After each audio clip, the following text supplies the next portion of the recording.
আলেমদের মাথায় দড়ি দিয়ে ডান্ডা বেড়ি দিয়ে বুকের ওপরে সে কি লাগাতো না, একটা কি যেন আছে, বুলেট প্রুফ জ্যাকেট, মাথার ওপরে টুপি দিয়ে মনে হচ্ছে যে কি নিয়ে যাচ্ছে, অথচ কিছুই না। আবার হাত আমার বাঁধতো পেছনে, মাথায় দড়ি দিয়ে যখন কোর্টের সামনে দিয়ে নিত আমার মনে হচ্ছে যে গরু ছাগল টেনে নিয়ে যাচ্ছে। ওই শয়তানগুলো সব কোর্টের বারান্দায় টিপ্পনি কাটতো আমারে দেখে, মামুনুল হককে দেখে, শাখাওয়াত হোসেন রাজিরে দেখে, বলতে এই দেখেন জঙ্গি যাচ্ছে। এখন আপনারাও তো ওইভাবে যাচ্ছেন। এখন আমরা বলি দেখ কেমন লাগে। আলেমদের সাথে এই ব্যবহার করতো আমি নিজে সাক্ষী, নিজে দেখেছি। আর এখনকার এই শয়তানগুলোকে কোর্টে তোলার সময় ওদের আচরণ দেখেছেন, বলছে আবার সুযোগ পেলে সবাইকে দেখে নেব। ওই জায়গায় দাঁত মুখ খুলে ফেলা দরকার। মানুষ হয়ে যারা মানুষের উপরে জুলুম করে, আল্লাহর কসমে আয়াতের ফতোয়া হচ্ছে আল্লাহ নিজে তাদের বিরুদ্ধে মামলা দায়ের করবে। সুতরাং এই 15.5 বছরে যারা মানুষের উপরে জুলুম করেছেন, আপনি কিন্তু হামজার টার্গেট না, আল্লাহর টার্গেট। আমি যদি মামলা নাও দেই, আল্লাহ নিজে আপনার বিরুদ্ধে মামলা দেবে।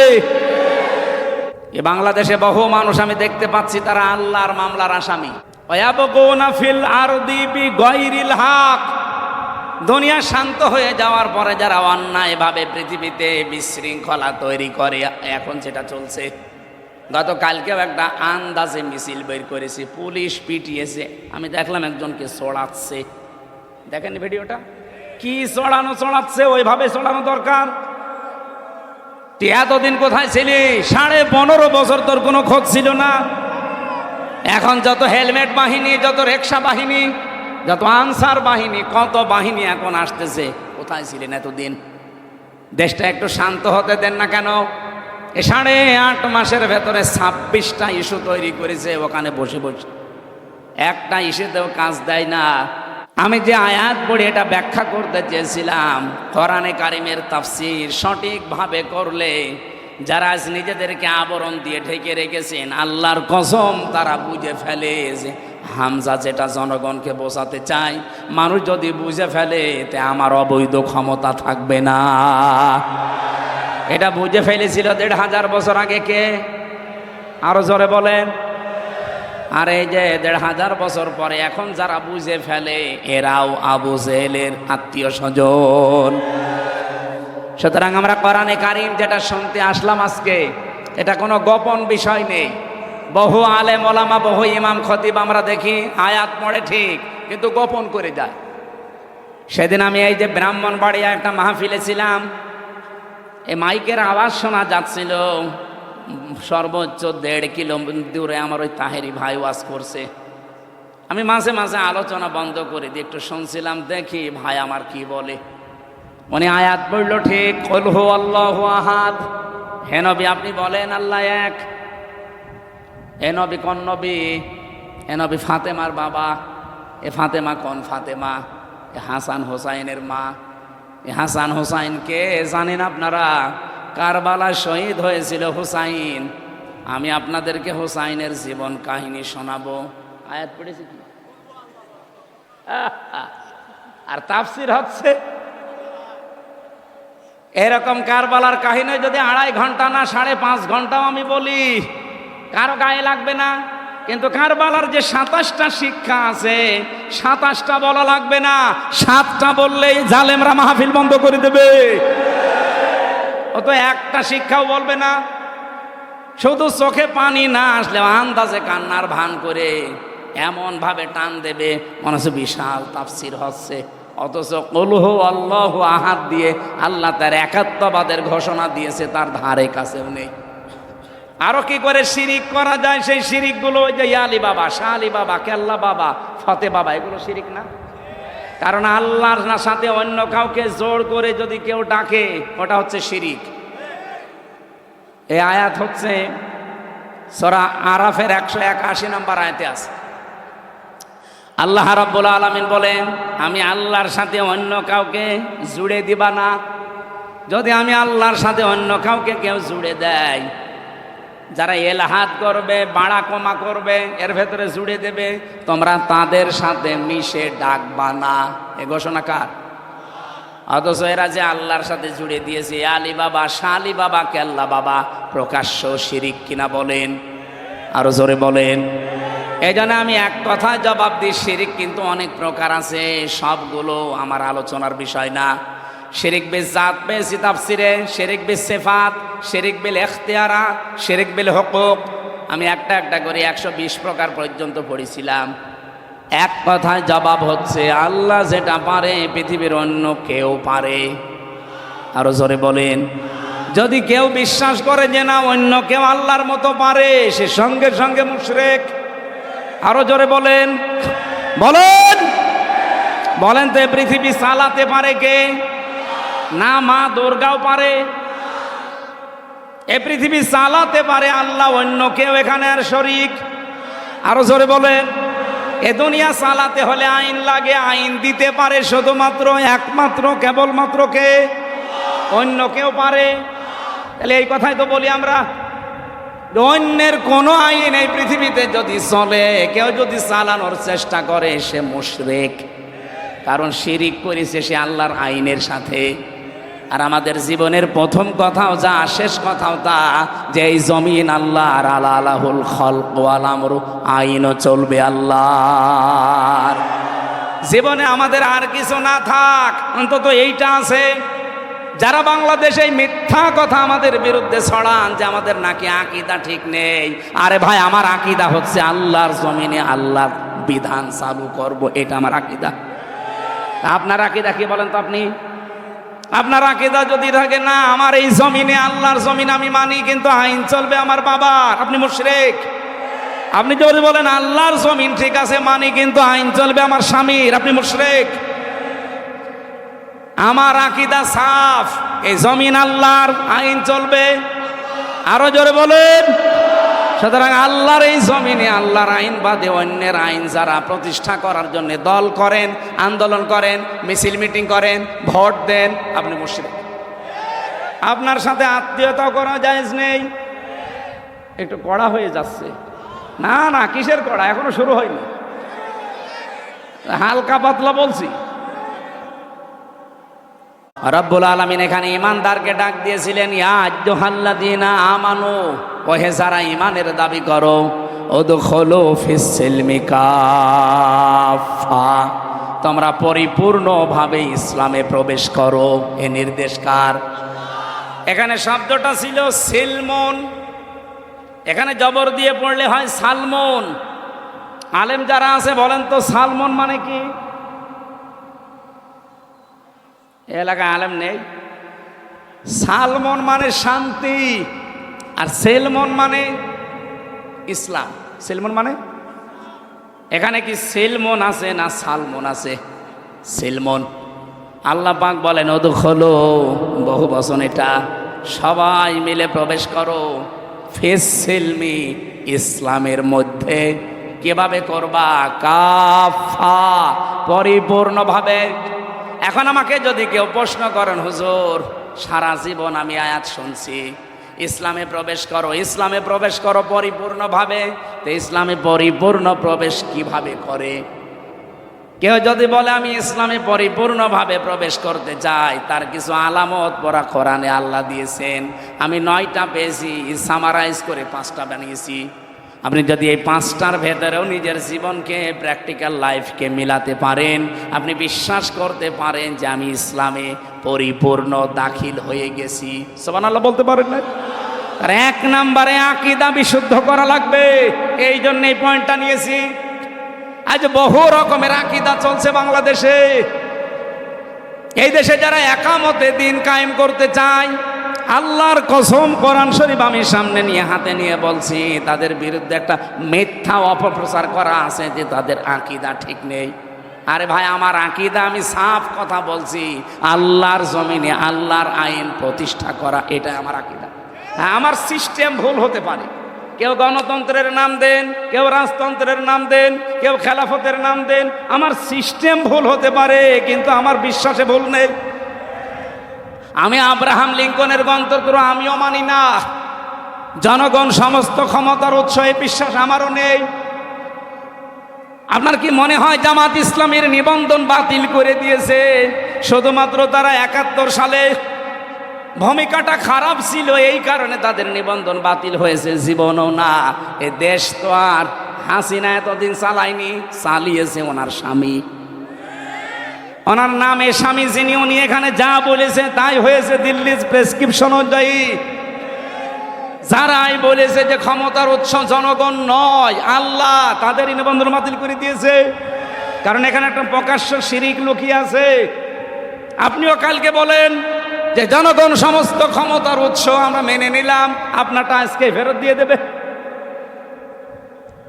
এই জন্যই তো বারবার বলছি, সংস্কার যখন আরম্ভ হয়েছে 2732 জন মানুষ যখন অন্তত জীবন দিলই, তাদের জীবনের মূল্য যদি দিতে চান, বাংলাদেশে এই মানানো সংবিধান যেটা শিরিক কুফর দিয়ে ভরপুর করা, এর যতগুলো ধারা আমি পড়েছি অধিকাংশ ধারা কোরআনের সাথে মেলে না। এই কোরআনে আল্লাহ একটা সংবিধান নামে সূরা দিয়েছেন, তার নাম ফুরকান। ফুরকান মানে সংবিধান, আধুনিক অর্থ ফুরকান মানে সংবিধান। এখানে 77টা আয়াত আছে, কয়টা? 73টা ধারা আছে। আপনি তাফসির বুঝে বুঝে পড়েন। পৃথিবীর কোনো এলাকা যদি কেউ ভালো বানাতে চায়, মিনি জান্নাত তৈরি করতে চায়, এই 77টা আয়াতের 73টা ধারা ওই দেশে যদি কায়েম করে দিতে পারেন, ওই এলাকা মিনি জান্নাত হয়ে যাবে। আর আমরা ওইটাই চাচ্ছি। সংস্কার আরম্ভ হয়েছে সেই 2024-এর 5 আগস্ট থেকে শুরু করে বারবার আহ্বান জানাচ্ছি যে সংস্কার করেন, তাড়াতাড়ি করেন। কেউ বলছে না সংস্কার লাগবে না, তাড়াতাড়ি নির্বাচন দেন। নির্বাচন দিয়ে করবো কি? সংস্কার না করে নির্বাচন দিলে আগে যে দিনের ভোট রাতে হয়েছে তাই হবে। কারণ এই যে 1628 জন যারা দায়িত্বে আছে, এরা তো ওই মানুষগুলোই, এই ডিসি সেই ডিসি, এই এসপি সেই এসপি, এই টিওনো সেই টিওনো, এই ওসি সেই ওসি। হ্যাঁ, কুষ্টিয়ার ডিসি গেছে কুমিল্লায়, কুমিল্লারটা গেছে কুড়িগ্রাম, কুড়িগ্রামটা চট্টগ্রাম। এই পার্থক্য, মাল তো সব একই আছে। কি মাল এক নেই? খালি চেয়ার পাল্টিয়েছে। চেয়ার পাল্টিয়ে কি হবে? মাল পাল্টান। খালি জিনিসপত্রগুলো পাল্টিয়ে যারা এতদিন কে বৈষম্যের শিকার ছিল এই 15.5 বছর, তাদেরকে নিয়ে এসে বসান। কালকেই নির্বাচন আমরা মেনে নিচ্ছি, কোনো অসুবিধা নেই। এই জন্যই বারবার সংস্কার চাচ্ছি, যে সংস্কার যখন সব জায়গায় চলছে, সংবিধানের সংস্কার করে। এখানের ধারাগুলো ডক্টর কামালের লেখা, একটা নাস্তিক, ওর লেখা সংবিধান বাতিল করে দিয়ে কোরআনের সংবিধান। এখানে 92 জন মুসলমান, 100 জনের আমরা বাস করি। আমরা কোরআনের এই 73টা ধারার সংবিধান চাই না। আরো জোরে বলেন চাই না। কারা কারা চান কোরআনের সংবিধান? দেখি।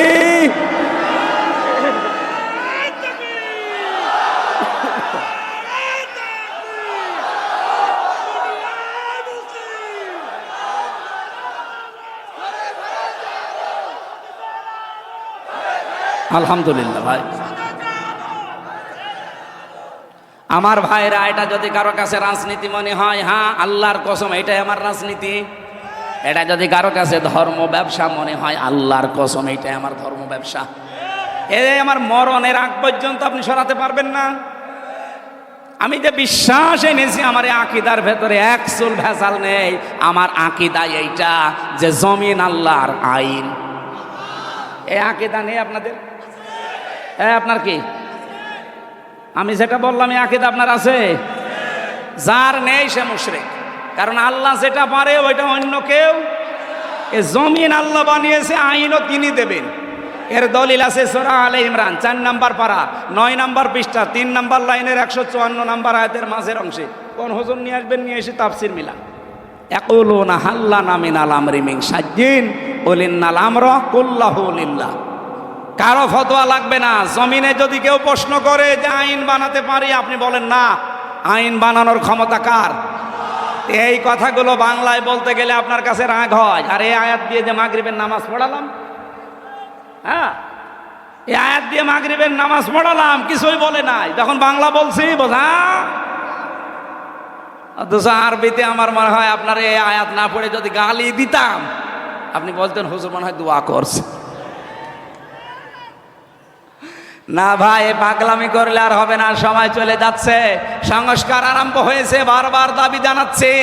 এখনো চোর মুক্ত হয়নি এই দেশ, এখনো ডাকাত মুক্ত হয়নি, এখনো আন্তর্জাতিক ষড়যন্ত্রের মোকাবেলা আমরা করতে পারছি না। পারবো, এইটার ৭৩টা ধারা আপনি সংবিধানে সংযোজন করে দিন, দেখেন কালকে এই দেশ আল্লাহ নিজে রক্ষা করবে।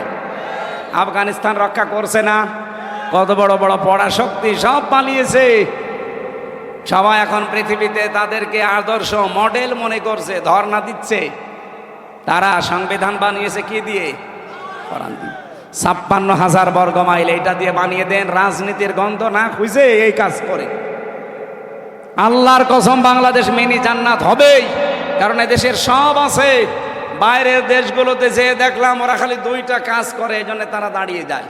মালয়েশিয়া ২০০৪ সাল থেকে দাঁড়িয়ে গেছে। ওদের একটা কাজ আছে, প্রথমে তারা পরিষ্কার পরিচ্ছন্ন খুব, ২ নম্বরে তারা খাদ্যে ভেজাল দেবে না, দুর্নীতি করবে না। যদি দেখে যে কোনো খাবারে ভেজাল দেওয়া আছে, ফরমালিন দেওয়া আছে, ঔষধ দিয়েছে, বিষ দেওয়া আছে, যদি ধরা পড়ে কোনো বিচার নেই, সঙ্গে সঙ্গে মেরে ফেলবে। এইটা আজকে বাংলাদেশে 10টা করে দেখেন, খাদ্যে ভেজাল দেওয়া ওর জীবনও সাহস হবে না। আর খাদ্যে যদি ভেজাল না দেন, শরীরের ভেতরে ভেজাল খাদ্য ঢুকবে না, আপনার শরীর থাকবে নিরাপদ, রোগ থেকে আপনি মুক্ত থাকবেন। আমাদের দেশের রোগ শোকগুলো বেশি হওয়ার পেছনে খাদ্যে ভেজাল আর এই যে জাতগুলো, এই যে বাতাসের ভেতরে যেগুলো উড়ে বেড়ায়। অথচ মালয়েশিয়া বাংলাদেশের চাইতে প্রায় 5 ডবল বড়। এত বড় বিশাল দেশে মাত্র 9 দিনে এলাকা সব ঘুরে আসলাম। সিঙ্গাপুর খুব বড় না, এটা বাংলাদেশের একটা জেলার অর্ধেক, এই কুষ্টিয়া জেলার অর্ধেক হবে সিঙ্গাপুর। 44 কিলো এদিক ওদিক। আমার মনে হয় কুষ্টিয়ার এ মাথা থেকে ও মাথা প্রায় 70-80 কিলো হবে, হবে না? এই দৌলতপুরের একেবারে তেকালা থেকে শুরু করে ওই খোকসার একেবারে শেষ ওই জানিপুর পর্যন্ত আপনি হিসাব করে দেখেন, পুরাটা 60-70 কিলো হয়ে যাবে। সেই হিসাবে সিঙ্গাপুর মাত্র 44 কিলোমিটার এদিক ওদিক মিলে। অথচ বিশ্বে 257টা রাষ্ট্রে তাদের দাপট কি? দুর্নীতি মুক্ত যদি আমরা হতে পারতাম, আর ওই মানুষগুলোকে যদি সামনে এখন বসাতে পারতাম, কিচ্ছু লাগবে না। এই দেশে শুধু পাচার হওয়া টাকাগুলো নিয়ে এসে দেন, আর মাওলানা মতিয়ার রহমান নিজামের মতো মন্ত্রী তৈরি করেন, মন্ত্রিত্ব চালিয়ে 26 টাকা ফেরত দেবেন। পৃথিবীর ইতিহাস পাল্টিয়ে দিয়েছে। দুর্নীতি মুক্ত মন্ত্রী এই দেশে ছিল না? ছিল না? অনবীক্ষণ যন্ত্র দিয়েও 1 টাকা দুর্নীতি পায়নি। আর এমন মন্ত্রী 620টা বাড়ি, শয়তান কত, 620টা বাড়ি পালিয়েছে। এখন সেদিন গিয়েছিলাম, সে দেখি থাইল্যান্ডে, হ্যাঁ থাইল্যান্ডে, পড়ে আছে। ওপর থেকে নামছি, হোটেল থেকে নেমে দেখি বসে আছে, চা খাচ্ছে। কি বলছো? হুজুর আমি আগেই পালিয়েছি। আগে পালাবেন কেন? আপনি পালাবেন কেন? আপনার না 620টা বাড়ি, আপনি এই 9 মাস থাকলে আরো 500 বাড়ি বানিয়ে ফেলতেন। একটা মানুষের বাড়ি লাগে কত বলেন তো? হ্যাঁ, তাও ভূমি মন্ত্রী না। ও যদি হানিফ সাহেবের পর্যায়ে থাকতো তাহলে অন্তত 1000 বাড়ি বানালে মেনে নিতাম। হানিফ সাহেব বাংলাদেশের এই পর্যায়ে, যে 3 নাম্বার পর্যায়ে ছিল, কাওয়া কাকুর পরে, কাওয়া কাকুর পর ছিল না, তার মাত্র কয়টা? 3টা বাড়ি, ঢাকা 1টা, শ্বশুর বাড়ি তো নিজের বাড়ি না, খোল না, ওটা বাদ দিলাম। কুষ্টিয়ায় 1টা, ভেড়ামারা 1টা। এত বড় নেতার মাত্র 3টা বাড়ি, বাকি তার টাকা পয়সা কিছুই নেই। তার এক চাচাতো ভাই, আমি নাম নিলাম না, তার শুনছি নাকি 1000 কোটি টাকা শুধু তার স্ত্রীর আছে, তার চাচাতো ভাইয়ের এক স্ত্রীর। আমি সেদিন একটা জরিপ পেয়েছিলাম, বাংলাদেশের এই টাকাগুলো যদি পাচার না হতো, বাইরের দেশগুলোতে চর এলাকা পেলে সেখানে সোনা ফলায় তারা, অথচ হাজার হাজার বিঘা, এই দৌলতপুরে সিলমারি চর নেই? আমি শুধু ইন্টারনেটে দেখেছি, হাজার হাজার বিঘা পড়ে আছে।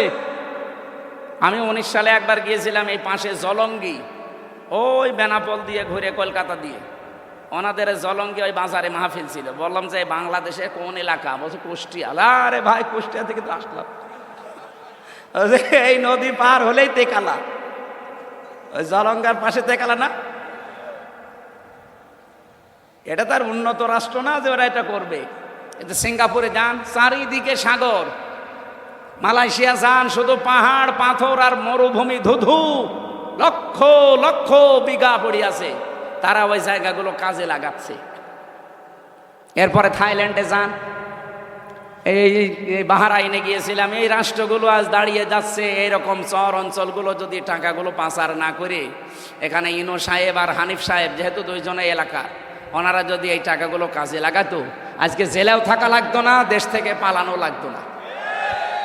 অন্তত অন্য কেউ পালালে আপনাদেরকে পালানো লাগতো না। কি করলেন? নিজে টাকাগুলো এখন ভোগও করতে পারছেন না, আর আমাদের মাথার উপরে ঋণের বোঝা দিয়ে গেলেন। বাংলাদেশে এখন একজন মানুষের মাথার উপরে 1,02,000 টাকা ঋণ। এখন যদি কেউ জন্ম নেয়, তার মাথার উপরে 1,02,000 টাকা অন্তত সে ঋণ নিয়ে দুনিয়া আসতেছে। এরকম একটা রাষ্ট্রে আমরা বাস করছি। আফসোস লাগছে আমার। সেদিন মালয়েশিয়ায় ইসে যাচ্ছিলাম, এই যে মৌলভীবাজার যাওয়ার সময় যে পাইলট এই হেলিকপ্টার নিয়ে যাচ্ছিল ওনারা, ওই যে হুক আছে না দরজার, পাইলট আমারে বলছে, হুজুর সাবধানে বসেন, হুকের ওপরে যেন হাত না লাগে, তাহলে খুলে কিন্তু পড়ে যাবে। মনে মনে একটু চিন্তা আসলো, আল্লাহ, আগস্টের 5 তারিখে যে 2 জন চলে গেল, এদের জন্য একটু হুকটা খুলেছি, আর যদি আমার সামনে পড়তো আমি একটু দোয়া করে দিতাম। এ পাশের উপর না ৭৬,০০০ কোটি টাকা শুধু একজন এখান থেকে নিয়েছে। এখনো পর্যন্ত দেখি অনেকে জালেমের সাফাই গায়। আপনি মানুষ, জালেম তো সাধারণ জিনিস না, জালেম হচ্ছে আল্লাহর মামলার আসামি। আর সবচাইতে বড় জুলুম পৃথিবীতে আল্লাহর আইন বাদ দিয়ে অন্যের আইন প্রতিষ্ঠা করা, আর আমরা সেইটারই বিরুদ্ধে। এই কথা বলে না কেন? এই জন্য আপনারা আমাদেরকে টার্গেট মনে করেন। আরে ভাই, আপনার টার্গেট তো আমি হওয়ার কথা না, আপনার টার্গেট কে? আল্লাহ। আমি আল্লাহর ওই কথাই তো বলছি, আল্লাহর জমিনে আল্লাহর আইন মরণের আগ পর্যন্ত চাবো। ওয়াবুদ রব্বাকা হাত্তা ইয়াতিয়াকাল ইয়াকিন। ওই পর্যন্ত তোমরা আল্লাহর ইবাদত করতে থাকো যতদিন ইয়াকিন না আসে। ইয়াকিন মানে মরণ, মরণ, মৃত্যু যতদিন না আসে ততদিন তোমাদের ইবাদত চলবে। আর আল্লাহর জমিনে আল্লাহর দিন প্রতিষ্ঠা, এটা আমরা ইবাদত মনে করি। এটা সব ইবাদতের বড় ইবাদত মনে করি, অন্তত আমি। এই কথা বলেন না কেন? এই জন্য একটা জায়গায় মত পার্থক্য করা নিষেধ আমি বলেছিলাম। সেটা কোন জায়গায়? কোরআনের কাছে আসতে। আর এক জায়গায় আছে, আনাকিমুদ্দিন ওয়ালা তাতাফাররাকু ফি। দিন কায়েমের কথা বললে কোনো ফতোয়াবাজি করবা না, কোনো মত পার্থক্য করা যাবে না। এ নির্দেশ কার? পুরা কোরআনের ভেতরে এই 2 জায়গায় মত পার্থক্য করা নিষেধ, হারাম। দলাদলি করা, আর বাংলাদেশ সহ বিশ্বের মুসলমানদের এখন এই 2 জায়গায় দলাদলি বেশি। অন্তত আমরা না করি, যে করে না বুঝে করুক, আমরা করব আজকে থেকে। দিন কায়েমের কথা যেই বলবে, হ্যাঁ পদ্ধতি ভুল হতে পারে, কিন্তু তার মনের ভেতরে তো আছে দিন কায়েম হোক এই জমিনে। কিন্তু যারা জালেম, মানুষের তৈরি করা আইন যারা কায়েম করতে চায়, বলেন তো তারা কোনো দিন চায় যে জমিনে আল্লাহর দিন কায়েম হোক? না, তারা চায় আমার স্বামীরটা হোক, আমার বাবারটা হোক, অথচ অন্য কোনো আত্মীয়টা হোক। কিন্তু আমারও তো আত্মীয় স্বজন আছে, আমি জীবনেও কি চাইবো যে আমার বাবার আইন এদেশে হোক? বলেন বলেন।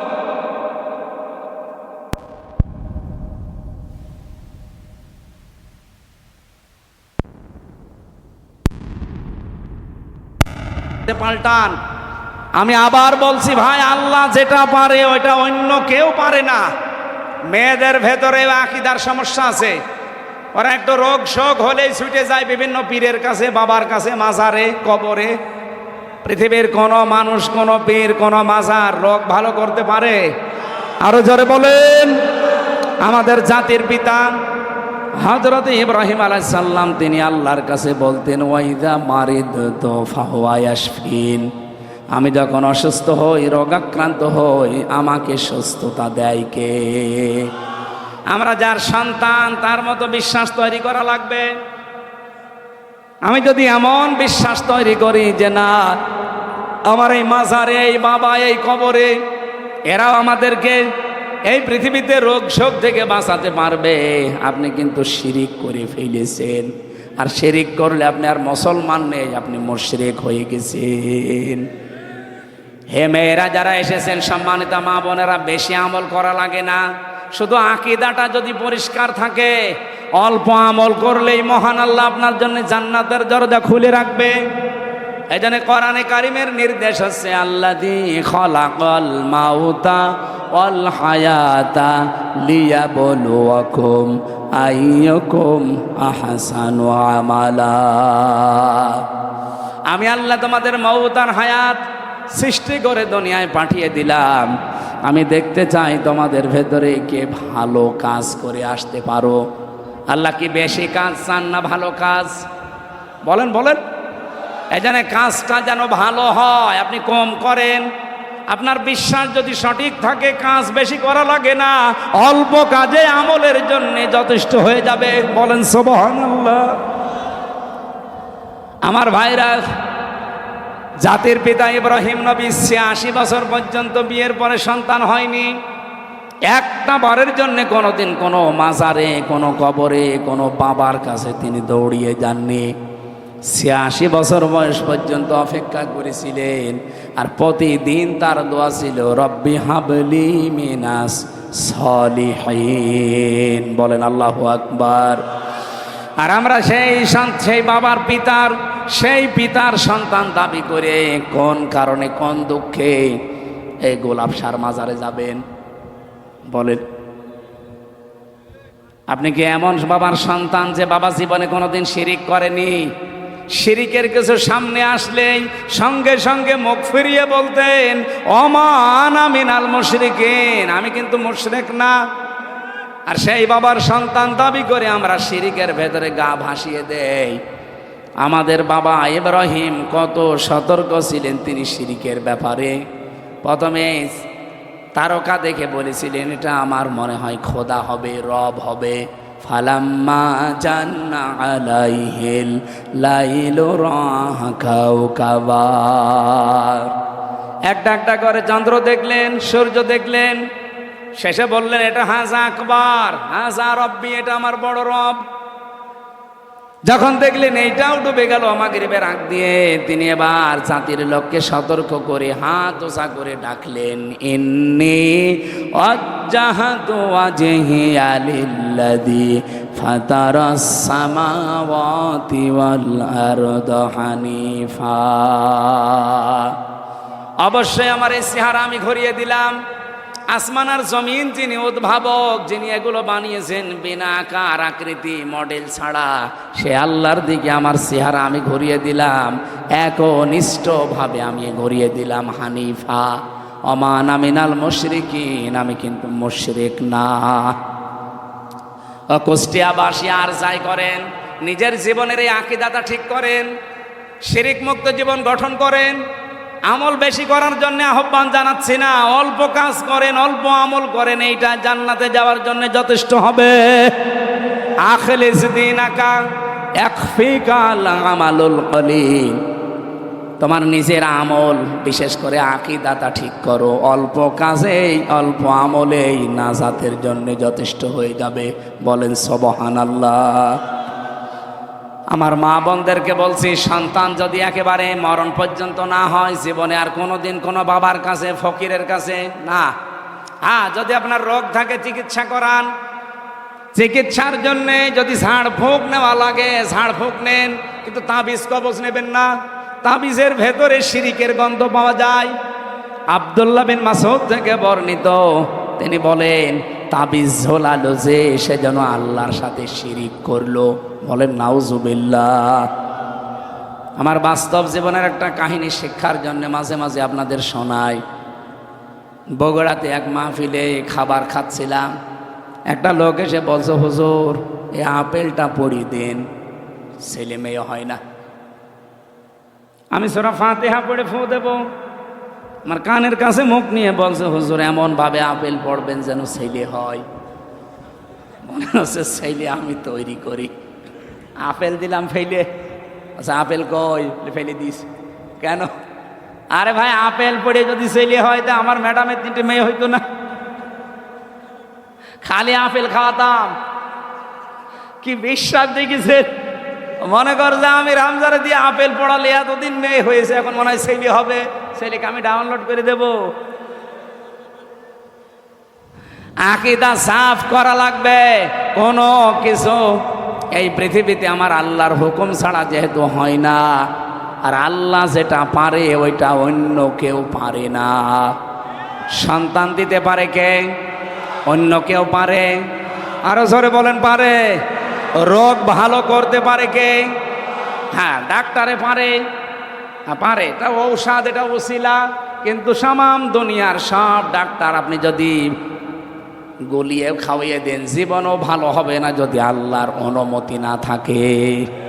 এই জন্য আবার বলছি, হাত জোড় করে বলছি, হাতে পায়ে ধরে বলছি, কুষ্টিয়ার মানুষকে এমনি ভালোবাসি বেশি। আমি চাই না আমরা জাহান্নামে চলে যাই। খালি শিরিক মুক্ত জীবন তৈরি করেন, আকীদাটা সাফ করেন, পরিষ্কার করেন, আপনাকে জান্নাতে কেউ বাধা দেবে না। আমি সারা দেশে কোরআনের কথা বলে বেড়াই, আর আমার নিজের জেলার লোক যদি শিরিক করে, এই গোলাপ সার মাজারে যে আরো একটা কি সার মাজার আছে না, ঘোড়া গরু ভেড়া ছাগল সব মরে আল্লাহর ওলি হয়ে যাচ্ছে। আমি কি করছি? কিসের ঘোড়া শাহ, কিসের হরিণ শাহ, সব বানানো। কবর খুঁড়ে দেখবেন কোনো আল্লাহর ওলি নেই, ওই ঘোড়া মরে গেছে, বানিয়ে ঘোড়া শাহ বানিয়ে দিয়েছে। আপনার কিছু লাগলে আপনি যান, কাবা শরীফের দিকে মুখ করেন, আল্লাহর কাছে বলেন। একটা পুলিশ আকীদা কি সাহাব দেখেছেন? আর সেদিন নাটোর থেকে আসছিলাম, পুলিশ আমার গাড়ি থামিয়ে বলছে, হুজুর দাঁড়ান। কি? গাড়ির সামনে যেমন নাম লেখা আছে, দেখে গাড়ি দাঁড় করিয়েছে। কি কি হয়েছে? এমন অনেক কাগজপত্র দেখবে না। জামার বোতাম খুলে বলছে, হুজুর ফু দিয়ে দেন। কেন? বলছে ডিউটি করছিলাম, হঠাৎ দেখলাম তাল গাছের ভেতরে কি জোরে নড়ি উঠিস। তাল গাছের ভেতরে কি নড়ে উঠে ও ভয় পায়। ভয় তো এমনি পায়নি, কারণ আছে। কি কারণ বলবো? এটা কিছুক্ষণ আগে যিনি কথা বলছিলেন মাওলানা ইয়াসির, মাওলানা ইয়াসির শেষের দিকে আমি আসার সময় এই বাক্যটা শুনলাম যে বিশ্বনবী যেদিন নবুয়ত পাওয়ার পরে বাড়িতে এসেছিলেন, স্ত্রীকে ডাক দিয়ে বলেছিলেন, জাম্মিলুনি জাম্মিলুনি ইয়া খাদিজা। বলেছিলেন কি? এর ভেতরে কিছু পেয়েছেন জীবনে? যে জাম্মিলুনি জাম্মিলুনি ইয়া খাদিজা, হে আমার খাদিজা আমাকে ঢেকে দাও, আমি ভয় পেয়েছি। কি? হযরতে খাদিজার সঙ্গে সঙ্গে 5টা কথা বলেছিলেন। প্রথমেই তিনি বললেন, কাল্লা, কখনোই না, আল্লাহি, আল্লাহর কসম, লা ইউখজিকাল্লাহু আবাদান, কখনো আল্লাহ আপনাকে অপমান অপদস্থ ভয় ভীতি, এখানে ইউখজি শব্দের শাব্দিক অর্থ প্রায় 33টা পেয়েছি। আপনি ভয় পাবেন না, দুশ্চিন্তা করবেন না। এই পৃথিবীতে কোনো ক্ষয় নেই, লয় নেই, কেউ আপনাকে ভীতি ভয় প্রদর্শন করতে পারে না। আপনি দুর্বল হবেন না, হীনমন্য হবেন না, ছোট ভাববেন না। এতগুলো অর্থ আছে এর ভেতরে। কোরআনে কারিমের একটা আয়াত পড়ছে আমি আলেমদের জন্যে, ওয়ালা তাহিনু ওয়ালা তাহজানু ওয়া আনতুমুল আ'লাউনা ইন কুনতুম মুমিনিন। সূরা আলে ইমরানের 139 নম্বর আয়াত, 4 নম্বর পারার 6 নম্বর পৃষ্ঠার 12 নম্বর লাইনে আছে। আয়াতটা আমি এর আগেও পড়েছি। দেখেন একটা নতুন তথ্য আছে। আল্লাহ বলেন, হীনমন্য হবা না, ছোট ভাববা না, দুর্বল হবা না, ভয় পাবা না, চিন্তা করবা না। ওয়া আনতুমুল আ'লাউনা শব্দটা কিন্তু আরবি গ্রামার যারা পড়ায়, যারা বালাগাত মানতেক বোঝে, আমি আলেমদেরকে বলছি, আপনি জিজ্ঞাসা করে দেখেন, এই আয়াতটা কিন্তু ঠিক নেই। ওয়া আনতুম আ'লাউনা, এই শব্দটা যদি আ'লাউনা দিতেন, আলিফ লাম না দিতেন, তাহলে আরবি গ্রামারও জানি ঠিক থাকতো। কারণ মুবতাদা সব সময় মারেফা হয়, আর খবর হয় সব সময় নাকেরা। আল্লাহ এখানে নাকেরাকে আলিফ লাম দিয়ে মারেফা করে দিলেন। নাকেরা যদি মারেফা হয়ে যায়, ইফিদুল হাসরা, হসরের ফায়দা দেয়। আয়াতটা যদি আল্লাহ এইভাবে সাজাতেন, ওয়ালা তাহিনু ওয়ালা তাহজানু ওয়া আনতুম আ'লাউনা, অর্থ হয়ে যেত। কিন্তু অর্থ হতো বাংলায় এই শেষে যে হর্ষাই আছে, তোমরাই বিজয়ী হবে। এই যে তোমরাই শেষে হর্ষাই আর বিজয়ী হবেই শেষে হর্ষাই, এই দুইটা দেওয়া লাগতো না? তোমরা বিজয়ী হবে, বলেন তো, তোমরা বিজয়ী হবে আর তোমরাই বিজয়ী হবে একই কথা না? ইফেদুল হাসরা, হাসরের ফায়দা দেয়, সীমাবদ্ধ হয়ে যায়। আল্লাহ রাব্বুল আলামিন বোঝাতে চেয়েছেন, হে নবী উম্মতদেরকে বলেন কোনো চিন্তা নেই, কোনো ভয় নেই, ছোট ভাববেন না, নিজেদেরকে হীনমন্য হবেন না, নিজেদেরকে কমজোরি মনে করবেন না, কখনো কোনো দুশ্চিন্তাগ্রস্ত হবেন না। অবশ্যই আপনারা বিজয়ী হবে ইন কুনতুম মুমিনিন, যদি মুমিন হতে পারো। যদি ইমানে ভেজাল থাকে তাহলে হবে না, যদি বিশ্বাসে ভেজাল থাকে হবে না। এজন্য আকীদাটা সাফ করেন, আমি আল্লাহ বলছি তোমরাই বিজয়ী হবে। এখানে এই জন্য আলাউনার আগে আলিফ লাম দিয়ে আল্লাহ নির্দিষ্ট করে দিয়েছেন, যদিও নাকেরাটা নির্দিষ্ট হওয়ার কথা ছিল না।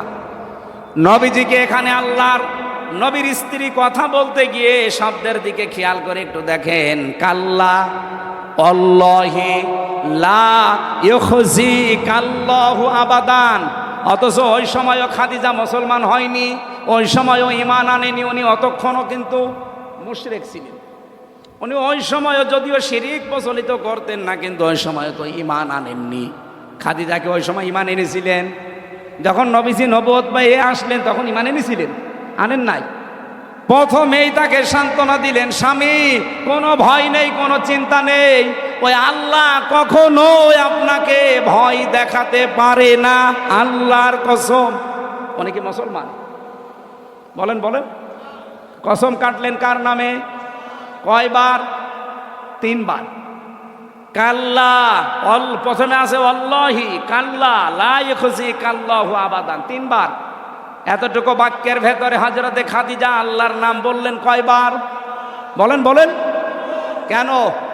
এরপরে তিনি একটা একটা করে 4টা সুসংবাদ দিলেন স্বামীকে।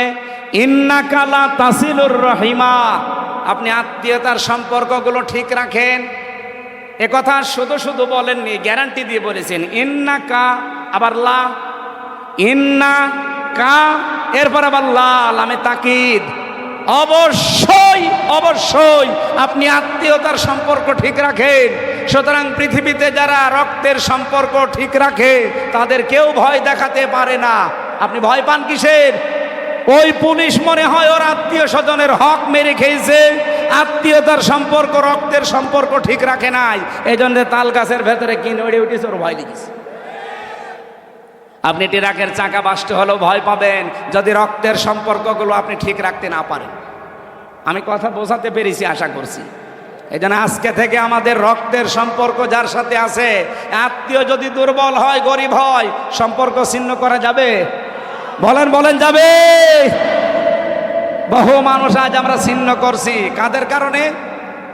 স্ত্রীর কারণে।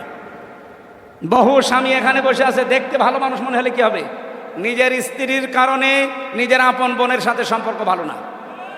এই কথা বলছে না কেন? সম্মানিত মা বোনেরা, শুধু নামাজ পড়ে রোজা রেখে কালো বোরকা পরে জীবনও জান্নাতে যেতে পারবেন না। আপনার স্বামীর যদি আপনি চান যে বেশি দিন বেঁচে থাক আমার স্বামী, তার সম্পদ তার সম্মান আরো বেড়ে যাক, আপনি সব সময় চিন্তা করবেন স্বামীকে দিয়ে যে তুমি যা করো করো, কিন্তু সম্পর্কগুলো ঠিক রাখো রক্তের। কিন্তু আজ 100টার 98টা পরিবারে আমরা স্ত্রীর কারণে আর শাশুড়ির কারণে আমার নিজের বোনের সাথে ভাইয়ের সাথে সম্পর্ক রাখতে পারি না। এরকম মানুষ আছেন কারা? হাত তোলেন তো। এই 200, ঠিক আছে, আছে আছে। সম্মানিত মা বোনেরা, না আপনারা কুষ্টিয়ার মেয়ে, বাইরের জেলা থেকে এসেছেন যারা, তারাই মনে হয় এগুলো করছে। হয়তো বলছে হ্যাঁ ঠিক, কুষ্টিয়ার মেয়েরা তো এত ছোট মনের না। সম্মানিত মা বোনেরা, আমি অন্য জেলার কথা বাদ দিলাম, পাশেই মনে হয় পাবনা, পাবনা, রাজশাহী, এদিকে মেহেরপুর, চুয়াডাঙ্গা, রাজবাড়ি, চুয়াডাঙ্গায় নেই, ওটার বাড়ি চুয়াডাঙ্গায়। কুষ্টিয়ার মেয়েরা যারা এসেছেন আপনাদের হাতে পায়ে ধরে বলছি, মা, মেয়ে, বোন, ফুফু যাই বলেন, বাইরের জেলায় যান, নিজের জেলায় থাকেন, স্বামীকে সব সময় উদ্বুদ্ধ করবেন যে তুমি যদি বেশি দিন বেঁচে থাকতে চাও আর সম্পদ আর সম্মান দুনিয়ায় কামাতে চাও, সম্পর্কগুলো ঠিক রাখো রক্তের। আমার কথা শুনে তুমি কিছু করতে যাবা না, এরকম মহিলা আমরা তৈরি করতে চাই না।